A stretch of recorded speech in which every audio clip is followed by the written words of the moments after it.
Hello everyone, मेरा नाम है पूजा और आप सभी का स्वागत है हमारे यूट्यूब चैनल मेरी क्लास में। जैसा कि आप सभी को पता होगा, 5 अक्टूबर को उत्तराखंड एडीओ के एग्ज़ाम होने वाले थे जो कि पोस्टपोन हो चुके हैं। और ये जानकारी आपको उत्तराखंड अधीनस्थ सेवा चयन आयोग की जो वेबसाइट है वहाँ पर जाकर आपको ये देखने को मिल सकता है, जहाँ पर सभी अभ्यर्थियों को ये जानकारी दी गई है कि फ़िलहाल के लिए जो उत्तराखंड एडीओ का जो एग्ज़ाम होने वाले थे उसको भी स्थगित किया जा रहा है और आपको इसके लिए अगली डेट दी जाएगी। एग्ज़ाम की अगली डेट घोषित होने तक आप अपनी प्रिपरेशन को अच्छे से करते रहिए। ऐसा तो नहीं है कि एग्ज़ाम नहीं होगा, एग्ज़ाम तो होना ही है ना। तो आप क्या करिए, अपनी तैयारी में लगे रहिए। तो आज मैं जो वीडियो लेकर आई हूँ वो यूनिट 2 के कंप्यूटर पोर्शन से है। तो कुछ इंपॉर्टेंट क्वेश्चंस मैं आपको देने वाली हूँ इस वीडियो में। और इस एग्ज़ाम में कंप्यूटर से रिलेटेड ज़्यादा टफ या ज़्यादा डिफ़िकल्ट क्वेश्चंस नहीं आते हैं, सिंपल से और कुछ बेसिक से क्वेश्चंस आते हैं और इतनी बेसिक जानकारी आप सभी को होगी। तो चलिए आज की वीडियो की शुरुआत करते हैं। Question number 1, which type of memory is considered volatile in nature? कौन सी मेमोरी अस्थायी प्रकृति की होती है? Option A ROM, option B RAM, option C flash memory या ऑप्शन डी हार्ड डिस्क। तो आपको बताना है कि इनमें से कौन सी मेमोरी है जो वॉलेटाइल होती है इन नेचर। तो इसका सही आंसर हो जाएगा ऑप्शन बी रैम। रैम यानी कि रैंडम एक्सेस मेमोरी बिजली बंद होने पर क्या करती है, डेटा खो देती है, इसलिए इसे अस्थायी या वोलेटाइल मेमोरी कहते हैं। Question number 2, cash memory is located between? तो जो कैश मेमोरी है वो किन के बीच में स्थित होती है? ऑप्शन ए सीपीयू और रैम के बीच में, रैम और रोम के बीच में, या ऑप्शन सी सेकेंडरी और प्राइमरी मेमोरी के बीच में, या ऑप्शन डी हार्ड डिस्क और रैम के बीच में। तो इसका सही आंसर हो जाएगा option A CPU and RAM. तो जो कैश मेमोरी होती है वो सीपीयू और रैम के बीच में रहती है ताकि सीपीयू को बार बार रैम से डाटा न लेना पड़े और स्पीड भी कैसी रहे, फास्ट रहे। Question number 3, which of the following is not a primary memory? निम्न में से कौन सी प्राथमिक मेमोरी नहीं है? तो इसका सही आंसर हो जाएगा ऑप्शन डी मैग्नेटिक टेप। तो जो रोम, कैश और रजिस्टर्स है ये सभी प्राइमरी मेमोरी में आते हैं, वहीं जो मैग्नेटिक टेप है ये सेकेंडरी मेमोरी में आता है। Question number 4, the speed of registers in CPU compare to cache memory is? तो आपको बताना है जो सीपीयू में रजिस्टर्स होते हैं उनकी जो स्पीड है वो कैश मेमोरी की कंपैरिजन में कैसी होती है? स्लो होती है, फास्ट होती है, या इक्वली ही रहती है, या फिर अनप्रिडिक्टेबल यानी कि अनिश्चित है? तो इसका सही आंसर हो जाएगा ऑप्शन बी फास्ट या फास्टर। कैसी होती है? तेज होती है।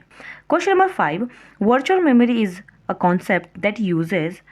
वर्चुअल मेमोरी एक अवधारणा है जो किसका उपयोग करती है? ऑप्शन ए सेकेंडरी स्टोरेज का, ऑप्शन बी रोम का, ऑप्शन सी कैश मेमोरी, या ऑप्शन डी रजिस्टर। तो इसका सही आंसर हो जाएगा ऑप्शन ए सेकेंडरी स्टोरेज। तो वर्चुअल मेमोरी क्या करती है, रैम कम होने पर सेकेंडरी स्टोरेज जैसे कि हार्ड डिस्क हो गया, एसएसडी हो गया, इनका यूज़ करती है। Question number 6, magnetic tapes are mostly used for? जो मैग्नेटिक टेप होते हैं उनका उपयोग मुख्य रूप से किसके लिए होता है? फास्ट डाटा ट्रांसफ़र करने के लिए, ऑनलाइन प्रोसेसिंग के लिए, बैकअप एंड आर्काइवल स्टोरेज के लिए, या कैश सपोर्ट के लिए? तो इसका सही आंसर हो जाएगा option C backup and archival storage के लिए। Question number 7, which type of ROM can be erased with UV light?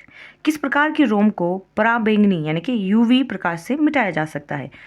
तो आपको ऑप्शंस को देखना है और बताना है कि किस टाइप के रोम को यूवी लाइट से मिटाया जा सकता है। तो इसका सही आंसर हो जाएगा ऑप्शन बी ईपी रोम को। ईपी रोम बोले तो erasable programmable ROM. Question number 8, the storage capacity of CD ROM is approximately? CD ROM की जो संग्रह करने की क्षमता है वो लगभग कितनी होती है? 100 MB, 650 से 700 MB, 2 से 4 GB तक, या ऑप्शन डी 1 टेराबाइट तक? तो इसका सही आंसर हो जाएगा ऑप्शन बी 650 से लेकर 700 MB। Question number 9, auxiliary storage devices are also known as?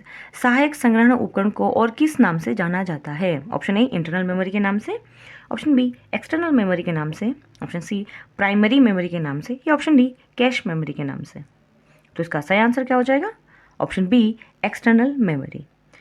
तो जो ये सहायक स्मृति यानी कि ऑक्सिलरी मेमोरी है इसको बाहरी मेमोरी या एक्सटर्नल मेमोरी भी कहते हैं, जैसे कि हार्ड डिस्क हो गया, आपका पेन ड्राइव हो गया, ठीक है। Question number 10, which of the following is fastest? निम्न में से कौन सबसे तेज है? Option A hard disk, option B RAM, option C cache memory या ऑप्शन डी रजिस्टर्स। तो आपको बताना है इनमें से सबसे फास्ट कौन सा है। तो इसका सही आंसर हो जाएगा ऑप्शन डी रजिस्टर्स। तो मेमोरी स्पीड का अगर हम सीक्वेंस करें तो सबसे फास्ट कौन होता है, रजिस्टर्स होते हैं, उसके बाद आपकी कैश मेमोरी आती है, देन आपका रैम आता है और देन आपका hard disc. Question number 11, BIOS BIOS is stored in which memory. BIOS किस स्मृति में संग्रहित होता है। तो इसका सही आंसर हो जाएगा ऑप्शन सी रोम। तो बायोस स्थायी रूप से ROM यानी कि रोम में संग्रहित होता है ताकि कंप्यूटर क्या हो सके, स्टार्ट हो सके। Question number 12, which memory is directly addressable by CPU। कौन सी मेमोरी है जो CPU द्वारा प्रत्यक्ष रूप से अभिगम्य होती है। तो इसका सही आंसर हो जाएगा option B main memory, RAM and ROM. CPU केवल जो मैन मेमोरी होती है, रैम और रोम, वो सीधे एक्सेस कर सकता है, सेकेंडरी स्टोरेज को नहीं। ठीक है। Question number 13, the access time of secondary memory is measured in. तो जो द्वितीयक मेमोरी होती है उसका अभिगमन समय किस में मापा जाता है। तो इसका सही आंसर हो जाएगा ऑप्शन सी मिली सेकेंड्स में। तो जितने भी आपके ये हार्ड डिस्क हो गया, CD, टैप जैसी सेकेंडरी मेमोरी हैं, इनका जो एक्सेस टाइम है वो मिली सेकेंड में मापा जाता है। Question number 14, SSD is based on which technology. SSD यानी कि सॉलिड स्टेट ड्राइव किस प्रौद्योगिकी पर आधारित है, मैग्नेटिक स्टोरेज पर, ऑप्टिकल स्टोरेज पर, फ्लैश मेमोरी पर या रजिस्टर्स पर। तो इसका सही आंसर हो जाएगा ऑप्शन सी फ्लैश मेमोरी पर। तो SSD फ्लैश मेमोरी तकनीक पर आधारित होता है, इसमें कोई घूमने वाले पार्ट नहीं होते हैं। Question number 15, which of the following is not auxiliary memory. निम्न में से कौन सहायक मेमोरी नहीं है। तो आपको ध्यान से ऑप्शंस को देखना, बताना है कौन है जो ऑक्सिलरी मेमोरी नहीं है। तो इसका सही आंसर हो जाएगा ऑप्शन डी कैश मेमोरी। तो hard disk, pen drive, CD ROM ये सारे ऑक्सिलरी मेमोरी में आते हैं, पर जो ये कैश मेमोरी है ये ऑक्सिलरी मेमोरी नहीं है। Question number 16, which memory is often called non volatile primary memory. कौन सी स्मृति को अक्सर अस्थायी न होने वाली प्राथमिक मेमोरी कहा जाता है। तो इसका आंसर तो आप सभी को मालूम होगा। इसका सही आंसर है option B ROM. Read only memory बिजली जाने पर भी क्या करती है, डेटा को सुरक्षित रखती है, इसलिए इसे नॉन वोलेटाइल प्राइमरी मेमोरी भी कहते हैं। Question number 17, the term latency in memory refers to. तो मेमोरी में जो ये लेटेंसी शब्द है इसका क्या अर्थ है। तो इसका सही आंसर हो जाएगा option B delay before access starts. तो जो ये लेटेंसी है वह समय है जो किसी मेमोरी से डेटा एक्सेस शुरू होने में लगता है। Question number 18, DRAM stores data using. DRAM data को किसके माध्यम से संग्रहित करता है। तो इसका सही आंसर हो जाएगा option B capacitors and transistors के द्वारा। तो जो ये DRAM है यानी कि डायनेमिक रैम, ये क्या करता है, प्रत्येक जो इसके बीट होते हैं वो कैपेसिटर और ट्रांजिस्टर से स्टोर होता है और इसे बार बार रिफ्रेश करना पड़ता है। Question number 19, which of the following is sequential access memory. निम्न में से कौन सी अनुक्रमिक अभिगमन मेमोरी है। Hard disk, magnetic tape, RAM या रोम। तो इसका सही आंसर हो जाएगा option B magnetic tape. Question number 20, which of the following is an optical memory.